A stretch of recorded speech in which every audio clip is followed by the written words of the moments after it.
Hi అండి. నమస్తే. ఈరోజు నేను వినిపించబోయే కథ రామకూరు లక్ష్మీమణి గారు రచించిన ఇరుగు పొరుగు 6వ భాగము. ఇక కథలోకి వెళితే, వనజ కథ. సరిగ్గా 2 ఏళ్ల క్రితం వనజ వాళ్ళ ఇంట్లో అందరూ హడావిడిగా తిరుగుతున్నారు.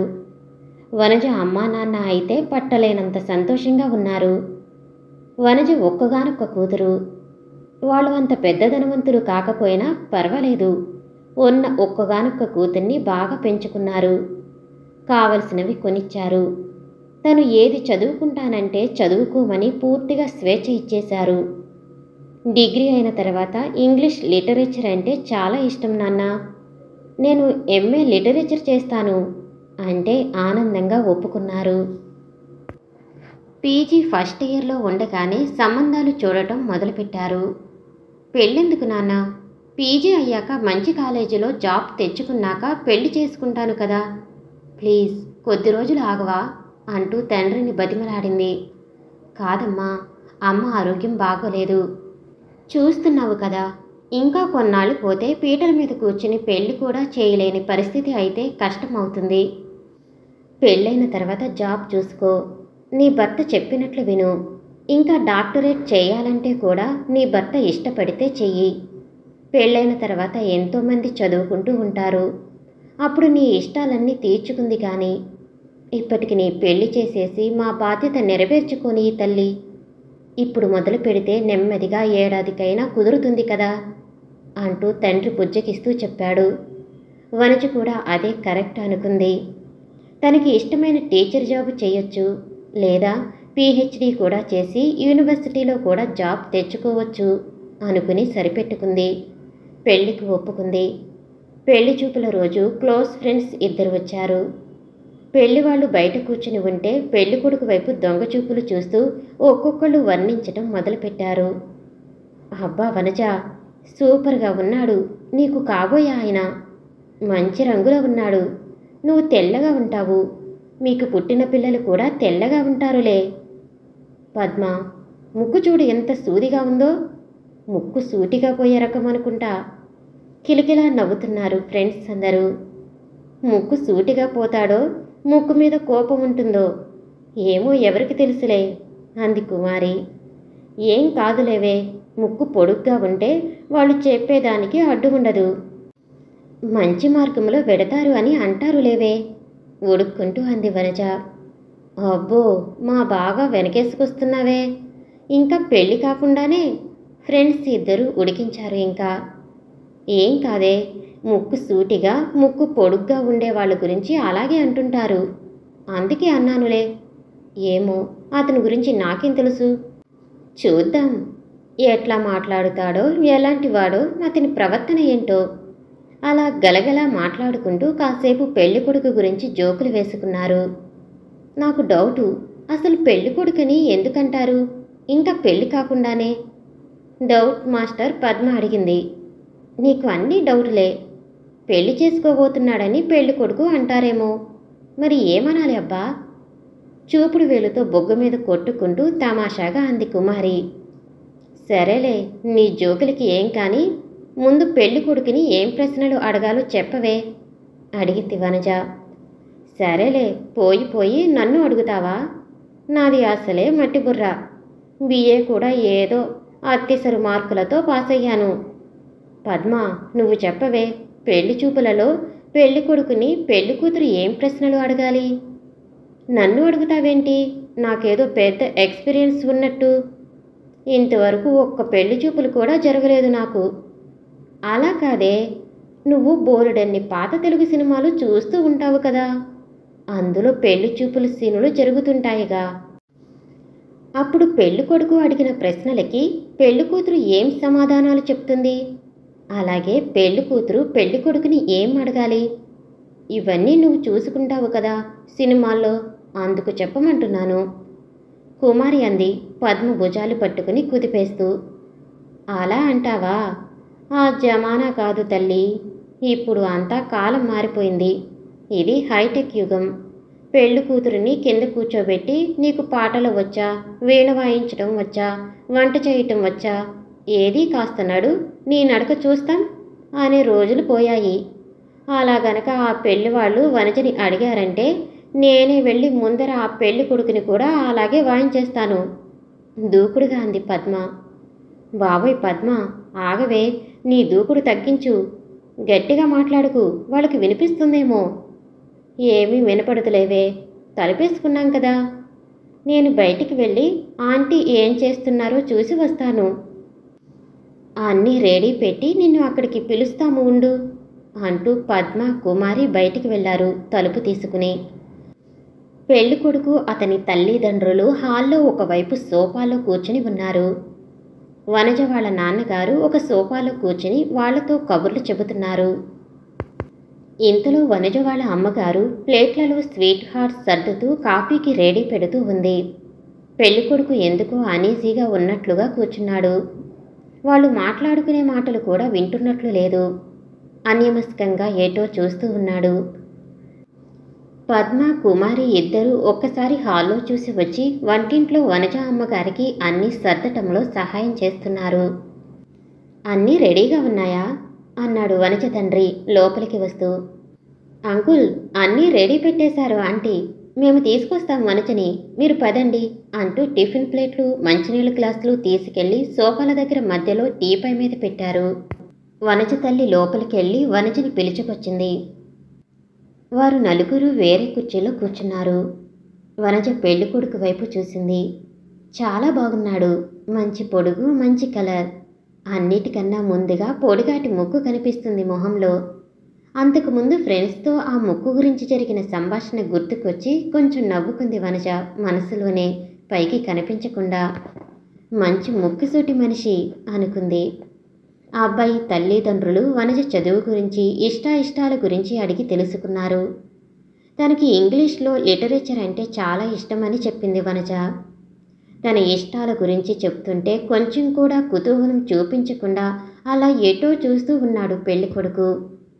మరి ఎక్కువగా మాట్లాడితే ఏమన్నా అనుకుంటారేమో అనుకుని బహుశా అలా ఉన్నాడేమో అనుకుంది వనజ. ముభావంగా ఉండే వాళ్ళని అంచనా వేయటం చాలా కష్టం. వాళ్ళు అసలు దేంట్లోనూ బయటపడరు. గలగలా మాట్లాడే వాళ్ళైతే మాటికి మాట ఏదో ఒకటి అంటూ ఉంటారు. కాబట్టి వాళ్ళ గురించి, వాళ్ళ మనస్తత్వం గురించి కొంచెమైనా అంచనా వేయగలుగుతాం. అసలే లిటరేచర్ చదివింది కదా. వనజకి అందరి గురించి ఎనలైజ్ చేయటం, వారి మనస్తత్వాన్ని బేరీజు వేయటం ఇలాంటివి అలవాటయ్యాయి. ఫలహారాలు తీసుకోండి అంటూ అందించింది వనజ తల్లి.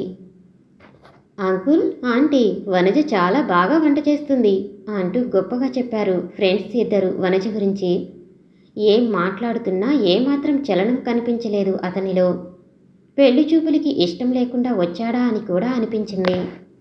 ఓ అలాగా అన్నట్లు ఒక చిన్న ఎక్స్ప్రెషన్ అతని మొహంలో కనిపించింది. వంట బాగా చేస్తుంది అని వనజ ఫ్రెండ్స్ చెప్పినప్పుడు. అది కూడా కని కనపడకుండా అలా పెళ్లి చూపులు తతంగం ముగిసింది. పెళ్లి చూపులో ఏమాత్రం ఇంట్రెస్ట్ లేకుండా కూర్చున్న అతన్ని చూస్తే బహుశా సంబంధం ఖాయమవదేమో అనుకుంది వనజ. పద్మ కుమారి ఆ తర్వాత ఇంచుమించుగా రోజుకు ఒకసారి ఫోన్ చేసి ఏమైంది సంబంధం అంటూ ఇద్దరూ ఒకటే గోల. హీరోలాగా ఉన్నాడు, సంబంధం బాగుంది, కుదిరితే బాగుంటుందని వాళ్ళు కూడా ఒకటే ఉత్సాహం చూపిస్తూ అడగటం మొదలుపెట్టారు. ఆ అబ్బాయి తల్లిదండ్రులకి వనజ చాలా నచ్చింది. అబ్బాయికి నచ్చిందో లేదో అని అందరికీ ఒకటే కుతూహలం. వనజ తల్లిదండ్రులు కూడా వాళ్ళ దగ్గర నుంచి ఏ కబురు వస్తుందా అని ఎదురు చూస్తున్నారు. అయితే అనుకున్నట్టుగానే ఒక వారం తర్వాత ఆ అబ్బాయి తండ్రి ఫోన్ చేసి చెప్పాడు, మా అబ్బాయికి మీ అమ్మాయి నచ్చిందండి. మీ అమ్మాయికి మా అబ్బాయి నచ్చాడా? నచ్చితే కనుక మనం సంబంధం ఖాయం చేసుకుని అన్ని విషయాలు మాట్లాడుకుందాం అంటూ ఫోన్లో చెప్పాడు. ఆ వార్త వినంగానే అందరికీ ఒకటే ఆనందం. వనజ కూడా ఫ్రెండ్స్కి చెప్పింది సంబంధం ఖాయమైనట్టు. వాళ్ళిద్దరూ వెంటనే వచ్చేసి వనజతో బోల్డ్ ముచ్చట్లు వేసుకుని సరదాగా గడిపి వెళ్లారు. అంతా బాగానే ఉంది, కానీ వనజకి ఒక చిన్న అసంతృప్తి. ఒక్కసారి అతనితో మాట్లాడితే బాగుండును. గొంతుక కూడా ఎలా ఉంటుందో వినలేదు.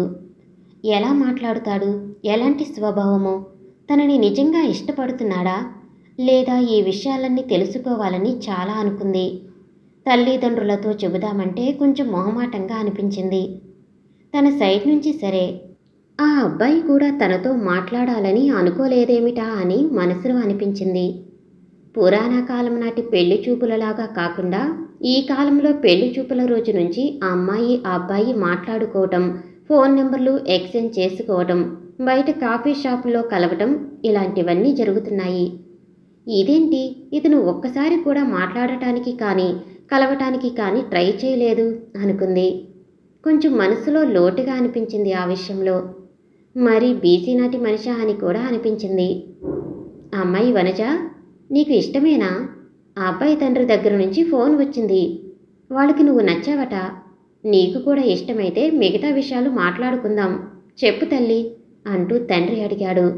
అసలు ఈ పెళ్లి చూపులు జరగటం, చూసిన మొదటి సంబంధమే ఖాయం అవటం, ఇదంతా ఒక కలలాగా ఉంది. ఇలా పెళ్లి చూపులు తతంగంతో 1 ఏడాది గడిస్తే బాగుండును అనుకుంది వనజ. ఎందుకంటే తన పీజీ కూడా కంప్లీట్ అవుతుంది, హాయిగా ఎక్కడైనా ఉద్యోగం చేసుకుంటుంది అని ఆలోచించింది.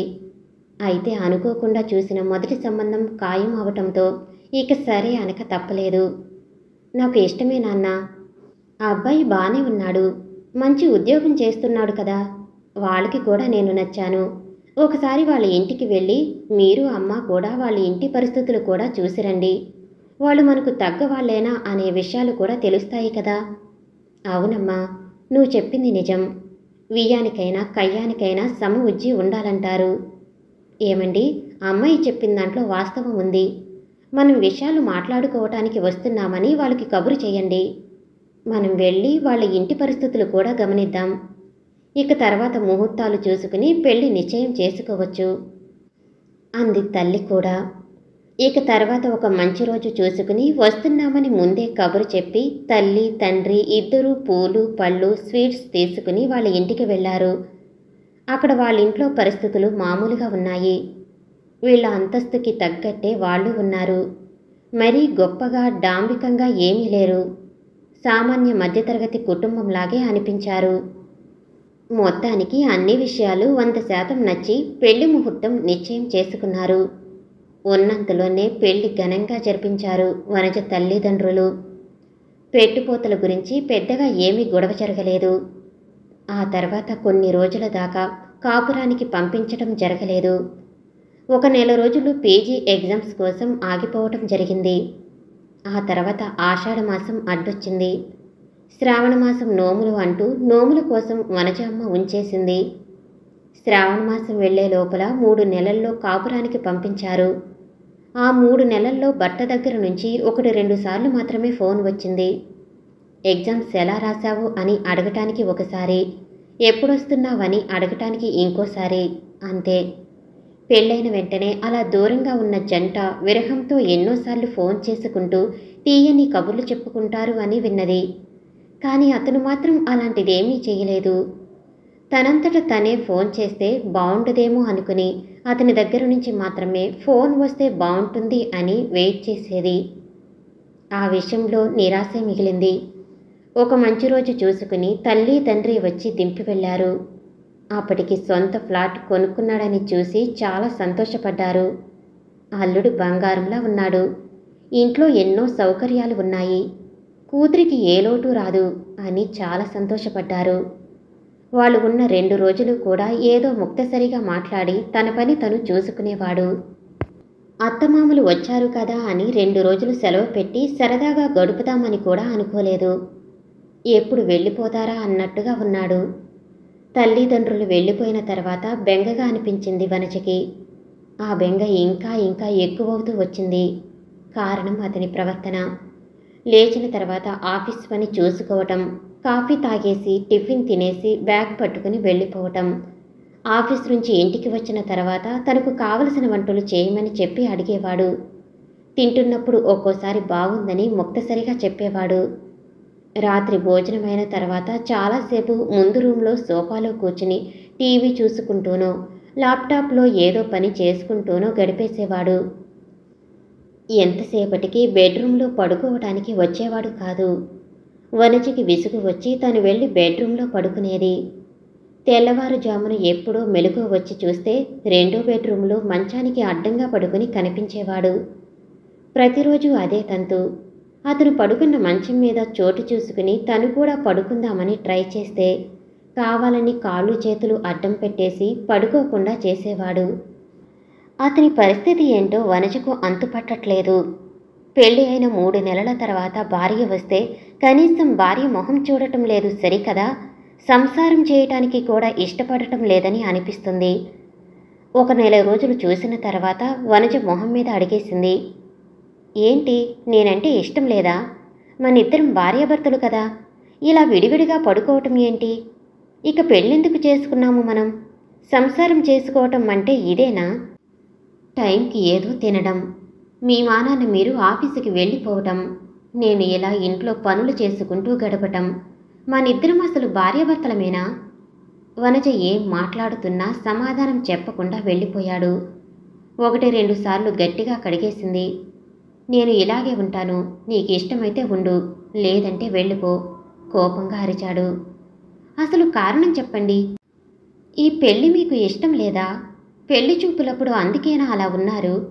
కనీసం తలెత్తి కూడా చూడలేదు. మీ ఇష్టాన్ని అడగకుండా మీ పెద్దవాళ్ళు మిమ్మల్ని పెళ్లికి ఒప్పించారా? అసలు సంగతి ఏంటి? పెళ్లి చేసి కాపురం చేయమని ఒక ఇంట్లో ఉంచుతారు భార్యాభర్తల్ని. కాపురం చేయకుండా ఇలా ఉంటే మనల్ని ఏమంటారు? అసలు కారణం ఏమిటి? ఎందుకు ఇట్లా ఉంటున్నారు? నేనంటే నీకు ఇష్టం లేదా? వనజ భర్తని నిలదీసింది. అతని నుంచి ఏం సమాధానం లేదు. సరస్వతి, నీకో మాట చెప్పనా? భయంకరమైన నిజం చెప్పనా? 6 నెలలుగా నేను పడుతున్న బాధ ఇంకే ఆడది పడకూడదు. ఏంటి వనజ, ఏంటా భయంకరమైన నిజం? చెప్తా. నేను అతన్ని చెడా కడిగేసి తిడుతున్నా కూడా అతనిలో ఏ మార్పు రాలేదు. రోజంతా అలా ఒంటరిగా కూర్చుని ఆ విషయాన్ని ఆలోచించుకుంటూ ఉంటే నా బుర్ర చెడిపోయేటట్టు ఉందని దగ్గరలో ఉన్న స్కూల్లో జాబ్ చూసుకున్నాను. నా పీజీ క్వాలిఫికేషన్తో వాళ్ళు నాకు మంచి జీతంతో ఉద్యోగం ఇచ్చారు. నేను ఉద్యోగంలో చేరిన తర్వాత అతని టార్చర్ ఇంకా ఎక్కువైంది. ఏదో ఒకదానికి తిట్టటం, నేను బయటికి వెళితే ఎవరైనా ఏమన్నా చెప్తున్నారేమో అని అనుమానపడటం మొదలుపెట్టాడు. నాకు తెలిసిన అతి భయంకరమైన నిజం, అతను అసలు మగాడు కాదు. ఆ విషయాన్ని నేను ఎవరితోనైనా చెప్తానేమో అనుకుని ఒకటే అనుమానపడటం మొదలుపెట్టాడు. ఏ ఆడదైనా భర్త సంసారానికి పనికిరాడు అనే విషయాన్ని ఎవరితో చెప్పుకుంటుంది? ఆ మూర్ఖుడికి అది కూడా తెలియదు. ఒక రకమైన శాడిజం అతన్ని దహించి వేస్తుంది. మా అమ్మ వాళ్ళకు కూడా చెప్పలేదు అతను ఇలాంటి వాడు అని. తనలో ఉన్న లోపాన్ని సంఘం గుర్తించకూడదు. అది ఇలాంటి వాళ్ళ మనస్తత్వం. తాను కాపురం చేయటానికి పనికిరాని మగాడిని అని తెలిసినప్పుడు ఇంకో ఆడపిల్ల జీవితంతో ఆడుకునే హక్కు వీళ్ళకి ఎవరు ఇచ్చారు? నేను ఎదురు తిరిగానంటే అతని పరువే పోతుంది. కానీ నా పరువు నేను కాపాడుకోవాలి కదా. అందుకే ఎవరికీ చెప్పలేదు. ఈ విషయాలు నీతోనే పంచుకుంటున్నాను, ఇంకెవరికీ తెలియదు. నా చిన్నప్పటి ఫ్రెండ్స్కి కూడా ఈ విషయాలు చెప్పలేదు. నేను ఇక్కడ ఆనందంగా ఉన్నాను, సంతోషంగా కాపురం చేసుకుంటున్నానని వాళ్ళందరూ అనుకోవాలి. సరస్వతి, ప్రామిస్ చేయి, ఈ విషయం ఇంకెవరితో చెప్పకు ప్లీజ్. నా బాధని ఈరోజు నీ ముందు ఉంచాను. కొంతైనా మనసుకు ఊరట లభిస్తుంది అనే ఆశతో. సరస్వతి చేతులు పట్టుకుని కన్నీళ్లతో అంది వనజ. వనజ, అలా ఎందుకు అనుకుంటున్నావు? ఇలాంటి విషయాలు వేరే వాళ్ళతో ఎవరితో చెప్తాను? ఈ విషయం మన ఇద్దరి మధ్య ఉంటుంది, ప్రామిస్ చేస్తున్నా. అంతేకాదు వనజ, నీ ఈ పరిస్థితికి నేను చాలా చింతిస్తున్నాను. దీని పరిష్కారానికి మన ఇద్దరం కలిసి ఏదైనా ఆలోచన చేద్దాం. ఇలా వదిలేయటానికి వీల్లేదు. నువ్వు ఎంతకాలం ఇలా ఉంటావు? అయితే ప్రస్తుతం నేను చెప్పేది ఏంటంటే, నువ్వు స్కూల్కి వెళ్ళి జాబ్ చేస్తూ ఉండు, వదిలిపెట్టొద్దు. నీకు అక్కడే మనశ్శాంతి లభిస్తుంది. అంతేకాదు, నువ్వు డాక్టరేట్ చేద్దామనుకున్నావు, అది కూడా నెరవేరే మార్గం చూసుకో. నీ జీవితంలో నువ్వు సాధిద్దామనుకున్నది సాధించు. నీ సంసారం ఇలా అయిపోయింది కదా అనుకుని వేరే విషయాలని వదిలేయొద్దు. నీ చదువుని నిర్లక్ష్యం చేసుకోవద్దు. ఇంతలో సరస్వతి ఫోన్ మోగింది. 1 నిమిషం వనజ, సారథి ఫోన్ చేస్తున్నాడు, నేను వెడతాను, మళ్ళీ వచ్చి మాట్లాడతాను. ఇంకా ఏం చెయ్యాలో ఆలోచిద్దాం, వస్తాను అంటూ సరస్వతి అక్కడి నుంచి ఇంటికి వెళ్ళింది. ఇక ఈ రోజుకి ఇంతే ఫ్రెండ్స్. ఈ కథ మీకు నచ్చినట్లయితే మరిన్ని కథల కోసం షేర్ చేసి, లైక్ చేసి, సబ్స్క్రైబ్ చేసుకోండి. Thank you for watching.